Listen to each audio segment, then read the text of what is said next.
Praise the Lord. ஆண்டவராகிய இயேசு கிறிஸ்துவின் நாமத்தில் உங்களுக்கு என் அன்பின் வாழ்த்துதலை தெரிவித்துக் கொள்கிறேன். என் கருமையான தேவ பிள்ளைகளே, ஒவ்வொரு நாளும் இந்த யூடியூப் மூலம் உங்களை சந்திப்பதில் நான் மிகுந்த மகிழ்ச்சி அடைகிறேன். இந்த ஆடியோவை நீங்கள் கேட்டு தேவ ஆசீர்வாதத்தை பெறுவது மட்டுமன்றி, உங்களுக்கு அறிமுகமானவர்கள், உங்கள் நண்பர்கள், உங்கள் உறவினர்களுக்கும் இந்த ஆடியோவை அனுப்பி தேவனுடைய நாமத்தை மகிமைப்படுத்தும்படி உங்களை அன்புடன் கேட்டுக்கொள்கிறேன். இந்த நாளிலும் 1 சாமுவேல் 9ஆம் அதிகாரம் முதல் வசனம். பென்யமீன் கோத்திரத்தாரில் கீஸ் என்னும் பேருள்ள மகா பராக்கிரமசாலியான ஒரு மனுஷன் இருந்தான். அவன் பென்யமீன் கோத்திரத்தான் ஆகிய அபியாவின் மகனான பெகோராத்திற்கு பிறந்த சேரோரின் புத்திரனாகிய அபியேலின் குமாரன். அவனுக்கு சவுல் என்னும் பேருள்ள சௌந்தரியமான வாலிபனாகிய ஒரு குமாரன் இருந்தான். இஸ்ரவேல் புத்திரரில் அவனை பார்க்கிலும் சௌந்தரியவான் இல்லை. எல்லா ஜனங்களும் அவன் தோளுக்கு கீழாயிருக்கத்தக்க உயரமுள்ளவனாய் இருந்தான். சவுலின் தகப்பனாகிய கீசுடைய கழுதைகள் காணாமற் போயிற்று. ஆகையால் கீஸ் தன் குமாரனாகிய சவுலை நோக்கி, நீ வேலைக்காரரில் ஒருவனை கூட்டிக் கொண்டு கழுதைகளை தேட புறப்பட்டு போ என்றான். அப்படியே அவன் எப்ராயிம் மலைகளையும் சலிஷா நாட்டையும் கடந்து போனான். அங்கே அவைகளை காணாமல் சாலிம் நாட்டை கடந்தார்கள். அங்கேயும் காணவில்லை. பென்யமீன் நாட்டை உருவ கடந்தும் அவைகளை காணவில்லை. அவர்கள் சூப் என்னும் நாட்டிற்கு வந்தபோது சவுல் தன்னோடு இருந்த வேலைக்காரனை நோக்கி, என் தகப்பன் கழுதைகளின் மேலுள்ள கவலையை விட்டு நமக்காக கவலைப்படாதபடிக்கு திரும்பி போவோம் வா என்றான். அதற்கு அவன், இதோ இந்த பட்டணத்திலே தேவனுடைய மனுஷன் ஒருவர் இருக்கிறார். அவர் பெரியவர். அவர் சொல்கிறதெல்லாம் தப்பாமல் நடக்கும். அங்கே போவோம். ஒருவேளை அவர் நாம் போக வேண்டிய நம்முடைய வழியை நமக்கு தெரிவிப்பார் என்றான். அப்பொழுது சவுல் தன் வேலைக்காரனை பார்த்து, நாம் போனாலும் அந்த மனுஷனுக்கு என்னத்தை கொண்டு போவோம்? நம்முடைய பைகளில் இருந்த தின்பண்டங்கள் செலவழிந்து போயிற்று. தேவனுடைய மனுஷனாகிய அவருக்கு கொண்டு போகத்தக்க காணிக்கை நம்மிடத்தில் ஒன்றுமில்லையே என்றான். அந்த வேலைக்காரன் பின்னும் சவுலை பார்த்து, இதோ என் கையில் இன்னும் 1/4 சேக்கல் வெள்ளி இருக்கிறது. தேவனுடைய மனுஷன் நமக்கு நம்முடைய வழியை அறிவிக்கும்படிக்கு அதை அவருக்கு கொடுப்பேன் என்றான். முற்காலத்தில் இஸ்ரவேலில் யாதொருவர் தேவனிடத்தில் விசாரிக்க போனால் ஞான திருஷ்டிக்காரனிடத்திற்கு போவோம் வாருங்கள் என்பார்கள். இந்நாளிலே தீர்க்கதரிசி எனப்படுகிறவன் முற்காலத்தில் ஞான திருஷ்டிக்காரன் எனப்படுவான். அப்பொழுது சவுல் தன் வேலைக்காரனை நோக்கி, நல்ல காரியம் சொன்னாய், போவோம் வா என்றான்.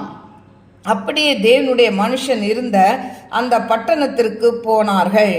அவர்கள் பட்டணத்து மேட்டின் வழியாய் ஏறுகிற போது தண்ணீர் எடுக்க வந்த பெண்களை கண்டு, ஞான திருஷ்டிக்காரன் இங்கே இருக்கிறாரா என்று அவர்களை கேட்டார்கள்.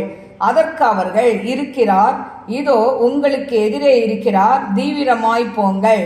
இன்றைக்கு ஜனங்கள் மேடையில் பலியிடுகிறபடியால் இன்றைய தினம் பட்டணத்திற்கு வந்தார்.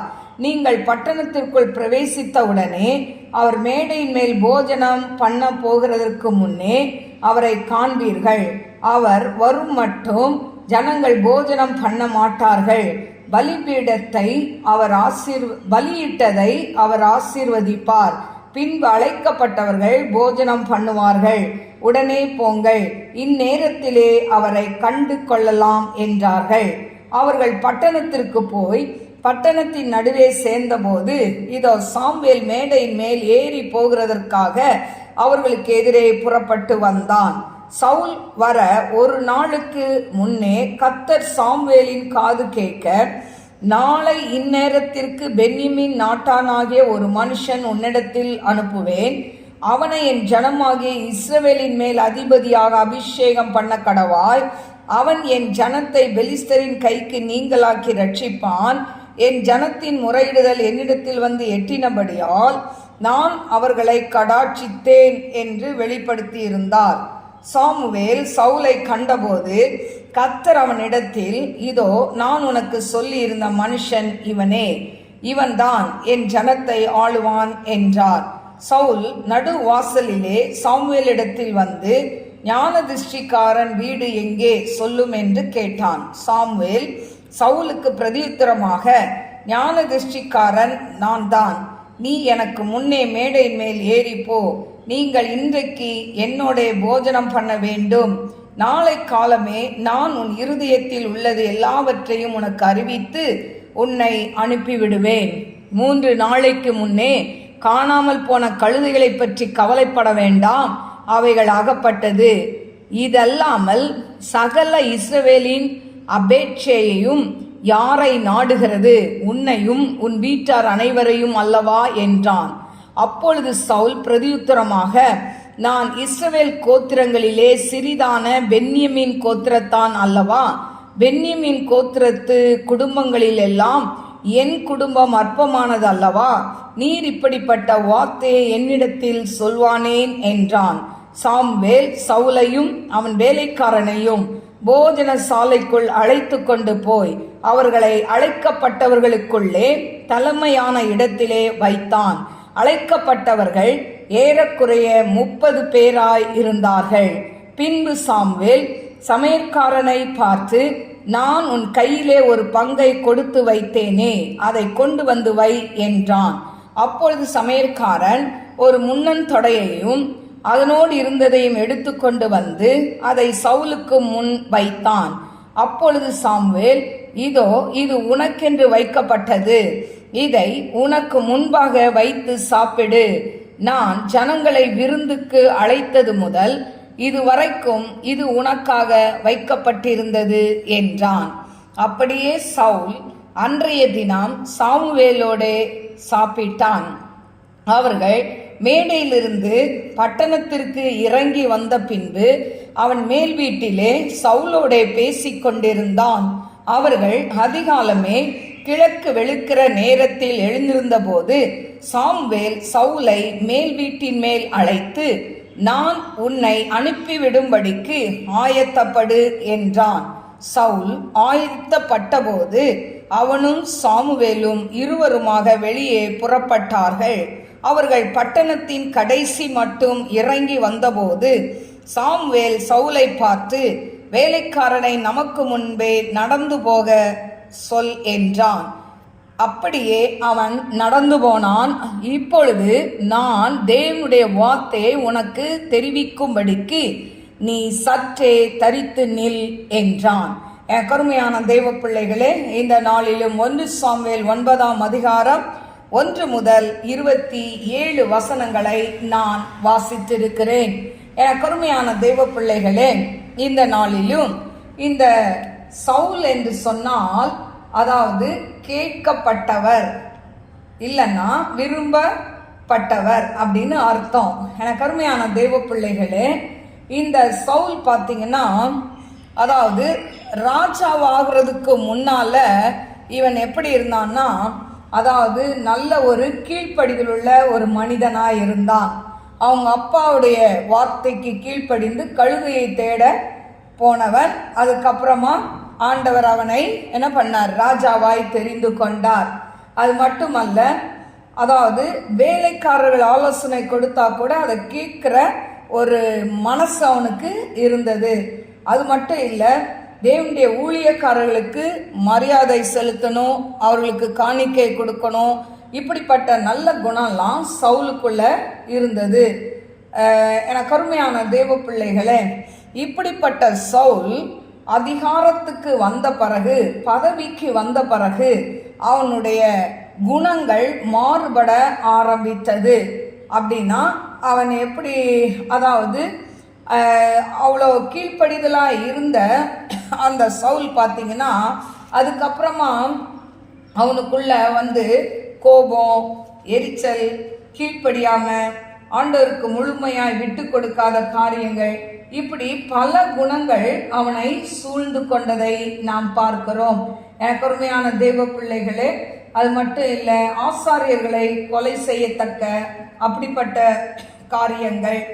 இன்னொன்று, தாவீது நன்மை செய்திருந்தும் அவனை தொடர்ந்து அவனை கொல்லணும்னு நினைக்கிற அந்த பொறாமை நாவி, இப்படி அநேக கெட்ட குணங்களும் என்ன பண்ணிச்சு, அவனுக்குள்ள கடந்து வந்ததை நாம் பார்க்கிறோம். ஆனால் அவன் ராஜாவாகிறதுக்கு முன்னால அவனுக்குள்ள இருந்த தாழ்மையை நம்ம பார்ப்போம் என்று சொன்னால் 1 சாமுவேல் 9:21 அதில் பார்த்தீங்கன்னா சாமுவேல் சொல்றாரு, ஆண்டவர் உன்னை ராஜாவா தெரிந்து கொண்டாரு அப்படின்னு சொல்லும்போது அவன் சொல்றான், சவுல் பிரதித்திரமாக, நான் இஸ்ரவேல் கோத்திரங்களிலே சிறிதான பென்யமீன் கோத்திரத்தான் அல்லவா, பென்யமீன் கோத்திரத்து குடும்பங்களிலெல்லாம் என் குடும்பம் அற்பமானது அல்லவா, நீர் இப்படிப்பட்ட வார்த்தையை என்னிடத்தில் சொல்வானேன் என்றான். 1 சாமுவேல் 9:21 நான் இதை வாசித்திருக்கிறேன். எனக்கு அருமையான தேவ பிள்ளைகளே, அப்போ தன்னை பெரிதுபடுத்தாமல் அவன் சொல்றான், நான் பென்யமீன் கோத்திரத்துல, அதாவது நான் பிறந்தவன், என் குடும்பத்துல எல்லா குடும்பத்தை காட்டிலும் என் குடும்பம் ஒரு அற்பமானது அப்படின்னு சொல்லி அந்த சாமுவேலுக்கு முன்னால தன்னை தாழ்த்துகிறதை நாம் இந்த இடத்துல பார்க்கிறோம். எனக்கு அருமையான தெய்வ பிள்ளைகளே, அது மட்டுமல்ல, இந்த கழுதையை தேடி போறாங்க, போகும்போது கழுதை கிடைக்கல, நாட்கள் ஆகுது. அப்பா அப்புறம் கழுதை மேல இருக்கிற கவலை விட்டு நம்மளை காணமேன்னு கஷ்டப்படுவாருன்னு சொல்லி நம்ம வீட்டுக்கு திரும்பி போலான்னு வேலைக்காரன் சொல்லும்போது, இவன் வேலைக்காரன்ட்ட சொல்லும்போது வேலைக்காரன் சொல்றான், இல்லை இல்லை, இந்த பட்டணத்தில் ஒரு தீர்க்கதரிசி இருக்கிறாரு, ஞானதிஷ்டிக்காரன் இருக்கிறாரு. ஞானதிஷ்டிக்காரன்னா தீர்க்கதரிசி, இந்த நாட்களில் தீர்க்கதரிசின்னு சொல்கிற மாதிரி. அப்போ இருக்கிறாரு, அவரை தேடி போவோம் அப்படின்னு சொல்லும்போது இவன் சொல்கிறான், நம்ம கையில் ஒன்றுமே இல்லையே கொடுக்கறதுக்கு, காணிக்கை கொண்டு போகணுமே, காணிக்கை இல்லையே அப்படின்னு சொல்லும்போது அவன் வேலைக்காரன் சொல்கிறான், என் கையில் 1/4 சேக்கல் வெள்ளி இருக்குது, என்ன பண்ணலாம், இதை கொடுத்து நம்ம என்ன பண்ணலாம், போய் கேட்டுட்டு வரலாம், அவர் கரெக்டாக கழுதை எங்கே இருக்குன்னு சொல்லுவார் அப்படின்னு சொல்லி இவங்க போகிறாங்க. இப்போ கழுதையை தேடி போகும்போது அங்கே இருக்கிற, அதாவது அந்த இடத்துல பார்த்தீங்கன்னா அந்த பட்டணத்து மேட்டு வழியாக அவங்க வராங்க, தண்ணீர் எடுக்கிறதுக்கு சில பெண்கள் வராங்க. அப்போ அவங்க கிட்ட விசாரிக்கிறாங்க, இங்கே ஒரு ஞானதிஷ்டிக்காரன் இருக்கிறாரா, அவங்க வீடு எங்கே அப்படின்னு கேட்கும்போது அவங்க சொல்கிறாங்க, இன்னைக்கு பட்டணத்தில் பலியிடுறாங்க, அதனால அவர் இங்கே தான் இருப்பார், நீங்கள் போனீங்கன்னா இப்போ அவரை பார்க்கலாம் அப்படின்னு சொல்லி அந்த பெண்கள் அவங்கள வழி நடத்துகிறாங்க. இப்போ அப்படி போகும்போது ஆண்டவர் இந்த சவுல் வர்றதுக்கு முன்பாகவே தேவன் சாமுவேல் கிட்ட சொல்லியிருந்தார். என்ன சொல்லியிருந்தாரு, நாளைக்கு இந்த நேரத்தில் பென்யமீன் நாட்டானாகிய ஒரு மனுஷன் வருவான், அவனை இஸ்ரவேலின் மேல் அதிபதியாக அபிஷேகம் பண்ணுன்னு ஆண்டவர் சொல்லியிருந்தார். அவன் தான் பெலிஸ்தருடைய கைக்கு இவங்களை இஸ்ரேல் ஜனங்களை ரட்சிப்பான் அப்படின்னு சொல்லி ஆண்டவர் அந்த 16வது வசனத்துல சாமுவேலோட கூட அந்த காரியங்களை வெளிப்படுத்தி இருந்தார். இப்போ சவுல் வந்த உடனே ஆண்டவர் சொல்றார், இதோ நான் உனக்கு சொல்லி இந்த மனுஷன் இவனே, இவன்தான் என் ஜனத்தை ஆளுவான் என்றார். அப்போ இவன் ஞானதிஷ்டிக்காரன் யாருன்னு சொல்லி சாமுவேல்கிட்டே போய் கேட்குறான். சாமுவேல் சொல்றார், நான் தான்ப்பா. அப்போ ஆண்டவர் சொல்றார், இவன் தான், இவன் அபிஷேகம் பண்ணணுன்னு அவன் அது வரைக்கும் ஆகாரம் புசிக்காம இருந்து அவனுக்கென்று எடுத்து வைத்த அந்த அந்த அதாவது இறைச்சி எல்லாத்தையும் கொண்டு வந்து வைத்து சாப்பிட்ட பிறகு அவர்கள் அதாவது ரெஸ்ட் எடுக்கிறாங்க. அடுத்த நாள் அவங்க காலமே கிளம்பும்போது இந்த சவுலும் சாமுவேலும் அவங்க அதாவது 2 பேரும் வெளியே புறப்பட்டு போகிறாங்க. ஆனால் கூட வேலைக்காரன் வரும்போது அந்த சாமுவேல் சொல்கிறார், அவனை கொஞ்சம் முன்னால் நடக்க சொல்லு, அவன்கிட்ட தனியாக பேசணும் அப்படின்னு சொல்லி அவர் சொல்லும்போது அவன் வேலைக்காரன் முன்பாக நடந்து போகும்போது இவர் சொல்றாரு, இப்பொழுது நான் தேவனுடைய வார்த்தை உனக்கு தெரிவிக்கும்படிக்கு நீ சற்றே தரித்து நில் என்றான். இப்போ ஆண்டவர் உங்ககிட்ட பேச போறாருப்பா, கொஞ்ச நேரம் நில்லு அப்படின்னு சொல்லி அதாவது சாமுவேல் சொல்கிறதை பார்க்கிறோம். கருமையான தெய்வ பிள்ளைகளை, ஆண்டவர் எப்படி அழகாய் வழி நடத்துகிறார் பாருங்க. கழுதையை தேடி போன சவுலை ஆண்டவர் அவன் இப்படி வருவான், அவன்தான் அப்படின்னு சொல்லி ஏற்கனவே சாமுவேலுக்கு முன் அறிவித்து அவன் வந்த உடனே அவனுக்கு போஜனம் கொடுத்து அவனை அதாவது அவனிடத்துல ஆண்டவருடைய வார்த்தைகளை பகிர்ந்து கொள்ள வேண்டும் என்று சொல்லி நில் என்று சொல்கிறதை நாம் பார்க்கிறோம். எனக்கு அருமையான தேவ பிள்ளைகளே, தீர்க்கதரிசிக்கு தான் செய்ய போவதை மறைப்பாரோ? மறைக்க மாட்டார். அப்போ சாமுவேலுடைய வார்த்தை ஒன்றும் தரையில் விழுந்ததில்லை என்று சொல்லப்பட்டிருக்கு. இந்த சாமுவேல் நியாயாதிபதியா இருந்து ஜனங்களை வழி நடத்தினார். ஆனால் ராஜாக்களையும் இந்த சாமுவேல் தீர்க்கதரிசி அபிஷேகம் பண்ணினார். அப்போ இந்த இஸ்ரவேல் ஜனங்களுக்கு முதல் ராஜா யாருன்னா இந்த சவுல் தான். இவன் எப்படிப்பட்ட, அதாவது சரீரம் உடையவன் அப்படின்னு சொன்னா பாருங்க, இஸ்ரவேல் ஜனங்களுக்குள்ள இவன் கம்பீரமான தோற்றமும் உயரமான ஒரு வாலிபனாய் இருந்தான், அழகான ஒரு வாலிபனாய் இருந்தான் என்று சொல்லப்பட்டிருக்கு. அப்போ ஆண்டவர் தேர்ந்தெடுக்கிறது என்னைக்குமே பெஸ்டா தான் இருக்கும். பாருங்க, எல்லாரும் அவன் தோளுக்கு கீழே தான் இருந்தாங்களாம். அந்த அளவுக்கு ஆண்டவர் ஒரு நேர்த்தியான ஒரு ராஜாவை ஏற்படுத்தினார். ஆரம்பம் நல்லா தான் இருந்தது. அவன் ஆண்டவருக்கு முழுமையாய் கீழ்ப்படிந்து அந்த பதவியை ஏற்றுக்கொண்டான். ஆனால் பதவியை ஏற்றுக்கொண்ட பிறகு அதன் பிறகு அவன் எப்படி மாறினான் என்பதை நாம் தொடர்ந்து வருகிற அதிகாரத்தில் நாம் பார்க்கலாம். எனக்கு அருமையான தேவ பிள்ளைகளே, நாம் தாழ்மையில் இருக்கும் பொழுது நாம் ஆண்டவரை பிடித்து கொள்கிறோம். ஆனால் நாம் தாழ்மையில் இருக்கும்போது மட்டுமல்ல, எனக்கு அருமையான தேவ பிள்ளைகளே, தேவன் நமக்கு உயர்வை கொடுக்கும் பொழுதும் அதே தாழ்மை நமக்குள் இருக்க வேண்டும். அதே தாழ்மை இருந்தால்தான் நாம் என்ன பண்ண முடியும்? தேவன் வைத்திருக்கிற திட்டத்தையும் ஆசீர்வாதத்தையும் பெற்றுக்கொள்ள முடியும். இப்போ சவுலுடைய வாழ்க்கையில எடுத்துக்கிட்டா, ஆரம்பம் நல்லா தான் ஆரம்பிக்குது, ஆனா பின்னால அவனுடைய காரியங்கள்லாம் எப்படி போகுதுன்னு சொல்லி நம்ம அடுத்தடுத்து வருகிற அதிகாரங்கள்ல நாம் தியானிக்கலாம். இப்பொழுதும் கண்களை மூடி நாம் செபிப்போம். ஸ்தோத்திரிக்கிற ஆண்டவரே, மகா பரிசுத்தமுள்ள நல்ல தகப்பனே, உமக்கு கோடி கோடி ஸ்தோத்திரங்களை ஏறெடுக்கிற ஆண்டவரே, அப்பா உமா நன்றியோடு ஸ்துதிக்கிற ஸ்தோத்திரிக்கிறப்பா. இஸ்ரவேல் ஜனங்கள் எங்களுக்கு ஆண்டவரே நியாயாதிபதிகள் வேண்டாம், எங்களை ஆள ஒரு ராஜா வேண்டும் என்று சொல்லி கேட்கும் பொழுது அப்பா, அந்த ராஜாவை கூட அப்பா நீங்க எவ்வளவு நேர்த்தியாய் ஆண்டவரே செலக்ட் பண்ணி ஆண்டவரே கொடுக்குறீங்கப்பா. ஆண்டவரே அதற்காய் நன்றி சொல்லி துதிக்கிறப்பா. ஜனங்கள் கேட்டாங்க ஆண்டவரே, அப்பா எவ்வளவோ ஆண்டவரே, அப்பா ராஜாவை வந்தா என்னென்ன பிரச்சனை வரும்னு சொல்லியும் அவங்க கீழ்ப்படியாதனால அவங்க கேட்டதை நீங்க கொடுத்தீங்கப்பா. ஆண்டவரே உமக்கு ஸ்தோத்திரம். ஆனா பின்னால அதனுடைய விளைவை நாங்க பார்க்கிறோம். இன்னைக்கும் ஆண்டவரை அப்பா தகப்பனை கேளுங்கள் அப்பொழுது கொடுக்கப்படும் சொல்லியிருக்கிறீர் ஆண்டவரே. ஆனாலும் உம்முடைய சித்தத்தின்படி கேட்கணும்னு சொல்லியிருக்கிறீங்கப்பா.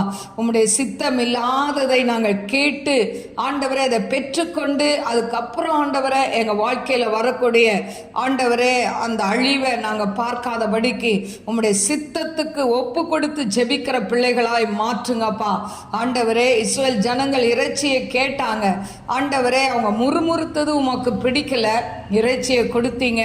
பற்கள் அவங்க மென்று தின்னும் போதே அவங்க மூக்கால தகட்டி ஆண்டவரை அப்பா தகப்பனை இறந்தாங்கன்னு பார்க்கிறோம். ஆண்டவரை அப்பா நாங்க கேட்கும்போது அப்பா பிடிவாதமா கேட்கும்போது சில காரியங்களை கொடுப்பீங்க, ஆனா பின்னால கண்ணீர். ஆண்டவரை இந்த நாளிலேயோ இதை கேட்டுக்கொண்டு இருக்கிற யூடியூப்ல கேட்கிற யாரா இருந்தாலும் ஆண்டவரே தங்கள் வாழ்க்கையில அப்பா அவங்களுடைய மன விருப்பத்தின்படி அவங்க சித்தத்தின்படி கேட்காம எதை கேட்டாலும் அப்பா உம்முடைய சித்தம், உமக்கு சித்தமானால் எனக்கு இதை செய்யுங்கப்பா, உம்முடைய சித்தத்தின்படி என்னை நடத்துங்கப்பான்னு சொல்லி ஜெபிக்கிற பிள்ளைகளாய் மாற்றுவீராக டாடி.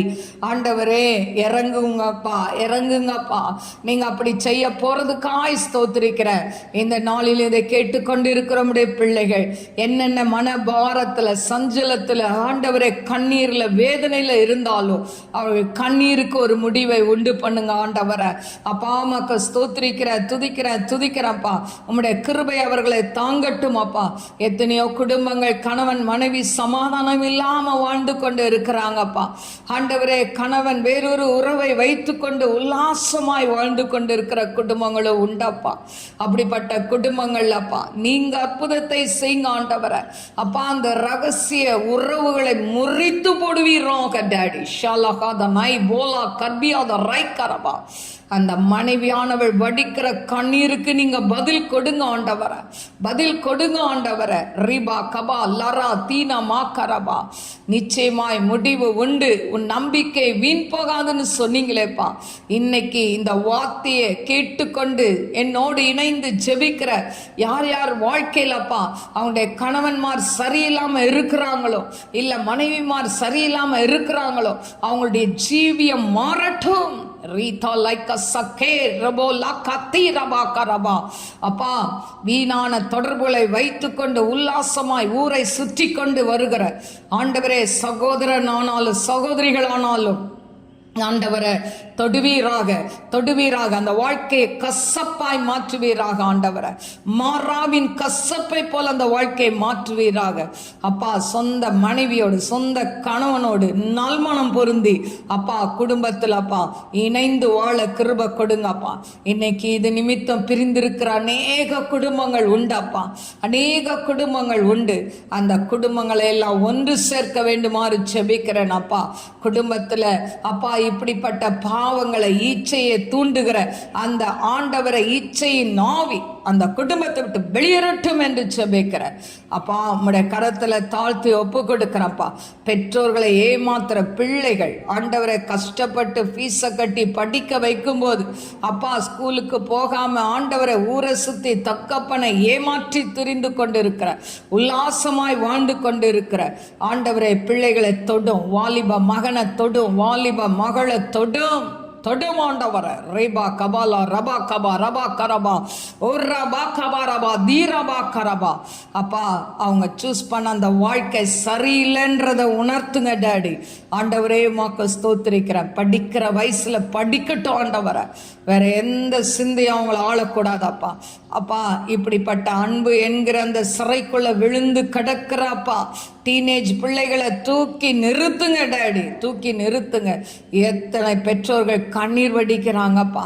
அப்பா, அவங்க கண்ணீருக்கு பதில் கொடுங்க டாடி. நம்மட நாமத்தை மகிமைப்படுத்துங்கப்பா. அவையாண்ட கரத்துல தாழ்த்தி ஒப்பு கொடுக்கிறேன். ஆசீர்வதியும், நாம மகிமைப்படட்டும். இயேசுவின் நாமத்தில் கேட்கிறேன் பிதாவே, ஆமென். God bless you. God bless you.